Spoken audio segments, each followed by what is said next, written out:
భారతదేశం వ్యాప్తంగా తెలంగాణ రాష్ట్ర వ్యాప్తంగా ఎమ్మెల్యేలు, ఎంపీలు, మంత్రులు, ముఖ్యమంత్రులు పిఎంల రాగా కూడా మరి వీళ్ళు నామినేషన్ వేసినప్పుడు వీళ్ళ ఆస్తుల విలువలెంత, ఇప్పుడు గెలిచి అధికారంలోకి వచ్చినాక వీళ్ళకు కోట్ల ఆస్తులు ఎక్కడి అని చెప్పి ఈ రోజు నేను భారతదేశ వ్యాప్తంగా తెలంగాణ రాష్ట్ర వ్యాప్తంగా ఎమ్మెల్యేలను, ఎంపీలను, మంత్రులను, ముఖ్యమంత్రులను మరి రాష్ట్ర పిఎంలను కూడా నేను ఈరోజు హెచ్చరించి అడుగుతున్నాను. కోట్ల ఆస్తులు ఎక్కడి?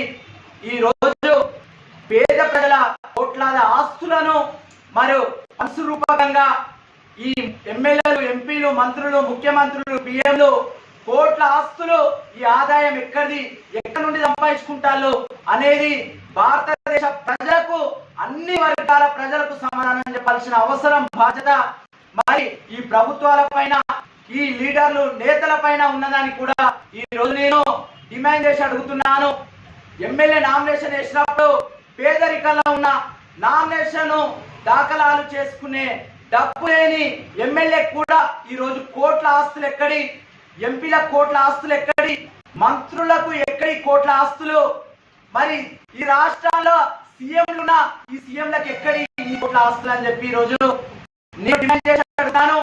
ఇంకా ప్రభుత్వాలు కానీ మరి ఈ లీడర్లు కానీ ప్రజల నిధులను ఎందుకు కొల్లగొట్టుకుంటున్నారు? ప్రభుత్వాలను ఎందుకు తప్పుదో పట్టిస్తున్నారు? ఈ కోట్ల ఆస్తులు ఎక్కడి వీళ్ళకని చెప్పి ఈ రోజు నేను ఈ రాష్ట్రాల్లో ఉన్న పిఎం గారిని, ఈ దేశ వ్యాప్తంగా ఉన్న మరి సీఎంలను అడుగుతున్నాను డిమాండ్ చేసి. ఐటీ అధికారులు కానీ మరి అదే విధంగా అందరూ కూడా అధికార యంత్రాంగం, ఐటీ ఆఫీసర్లు కానీ అందరి ఎమ్మెల్యేల ఇళ్లల్లా, ఎంపీ ఇళ్లల్లా, మంత్రుల ఇళ్లల్లా, అదే విధంగా ముఖ్యమంత్రులు ఇళ్లల్లా, ఈ రాష్ట్ర పిఎం అయిన మరి పిఎం ఇళ్లల్లో కూడా మరి అధికార యంత్రాంగం హోదాలు చేయాలి. ఈరోజు కోట్ల ఆస్తులు కొల్లగొట్టుకుని పేదోడు పేదరికంలో బతుకుతున్నాడు, ధనవంతుడు ఇంకా ధనవంతుడు అవుతున్నాడు. ఈ రోజు 1,00,000 రూపాయలు ఉన్న ఎమ్మెల్యే ఈ రోజు 10 కోట్లకు మరి ఈ రోజు పడగలెత్తుతూ మరి కోటీశ్వరుడు అవుతున్నాడు. ఎక్కడిది సొమ్ము? ఈ నిధులన్నీ ఎక్కడి? పేద ప్రజలే కాదా? భారతదేశంలో ఉన్న పేద ప్రజలే కాదా? అన్ని వర్గాల ప్రజలే కాదా? ఈ రోజు అక్రమంగా మరి ప్రజల సొమ్మును తప్పుదో పట్టించే దిశలా ప్రభుత్వాలు, లీడర్లు మరి కొనసాగిస్తున్నారు. మరి ఇప్పటికైనా కానీ ఐటీ అధికారులు కానీ మరి ఇన్కమ్ ట్యాక్స్ అధికార యంత్రాంగం కానీ ప్రతి ఒక్క ఎమ్మెల్యే ఇంట్లో, ఎంపీ ఇంట్లో, మంత్రి ఇంట్లో, మరి రాష్ట్ర ముఖ్యమంత్రి అయిన ముఖ్యమంత్రి ఇళ్లల్లో, ఈ దేశానికి పిఎం అయిన పిఎం ఇళ్లలో కూడా సోదాలు చేయాలని ఈ రోజు నేను డిమాండ్ చేసి అడుగుతున్నాను.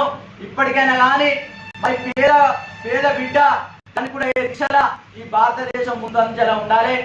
ఇతర దేశాలకు చెప్పుకునే మరి అంశాల ముందున్న భారతదేశం ఈ రోజు లేదు అని అంటే దానికి కారణం ఈ దొరలు, ఈ ధనవంతులే దీనికి కారణం.